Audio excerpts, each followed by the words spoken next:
হাসান মাহমুদ ওবায়দুল কাদের মতো বদমাইশরা কেন গ্রেফতার হয়নি এ প্রশ্ন কাকে করতে হয় আপনারা জানেন না? এ প্রশ্ন করবেন স্বরাষ্ট্রমন্ত্রীকে, যার আন্ডারে পুলিশ গোয়েন্দা। আমার আন্ডারে কি পুলিশ গোয়েন্দা? আপনাদের মনে কারো কারো ক্ষেত্রে সমস্যা হয় কি, আপনারা এক্স্যাক্টলি কোন লোকটাকে প্রশ্ন করতে হবে জানেন না বা করেন না। যেহেতু আমাকে চিনেন, মনে করেন ওনাকে প্রশ্ন করলে একটু পত্রিকায় ভালো মতো অ্যাডভার্টাইজ ওনাকে করি। তা আমাকে যখন প্রশ্ন করেন, ধরেন একটা ব্যাপারে আমি আর স্বপন ভাই দুজন আছি, ধরেন স্বপন ভাই দায়ী লোকটার ব্যর্থতার জন্য। তা আপনি যখন আমাকে দায়ী করেন, স্বপন ভাই তো ভাবে আরে আমার দিকে ধরতেছে না, ভালোই আছে আমি। তা আপনার অ্যাকাউন্টেবিলিটির প্রথম শর্ত হচ্ছে যার কাজ তাকে প্রশ্নবিদ্ধ করা। প্লিজ সেই কাজটা করেন, তাহলে আমাদের সবার কাজের মান বাড়বে, আমাদের অ্যাকাউন্টেবিলিটিটা বাড়বে। ঠিক আছে?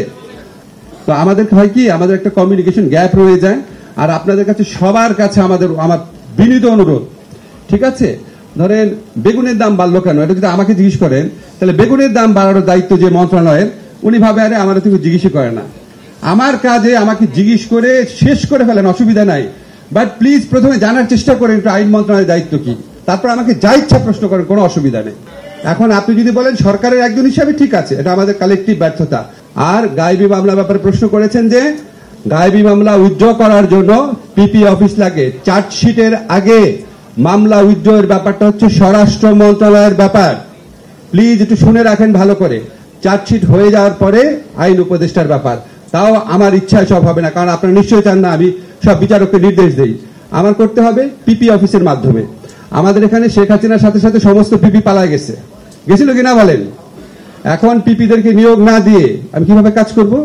পিপিদেরকে নিয়োগ দেওয়া হয়েছে 4,500 পিপিকে। 4,500 পিপিকে নিয়োগ দেওয়া হয়েছে 1 লক্ষের মতো অ্যাপ্লিকেশনের উপর কাজ করে।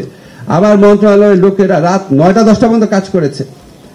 এখন এই কাজগুলো তো সব চোখে দেখেন না। এখন পিপিরা নিয়োগ পেয়েছে। আমরা যেদিন পিপি নিয়োগ কমপ্লিট হয়েছে সেদিন ঢাকার বাংলাদেশের সমস্ত পিপিকে চিঠি দিয়েছি, যেই সমস্ত গায়েবী মামলা আছে ক্রাইটেরিয়া নির্ধারণ করে চিঠি দিয়েছি। এগুলি সবকিছু আইডেন্টিফাই করে আমাদেরকে জানান। 7 দিন টাইম দিয়েছি। আজকে পর্যন্ত হিসাব দিয়েছি। 51টা জেলা থেকে পেয়েছি, 13টা জেলা বাকি আছে। প্রথমত আমার লিস্ট লাগবে।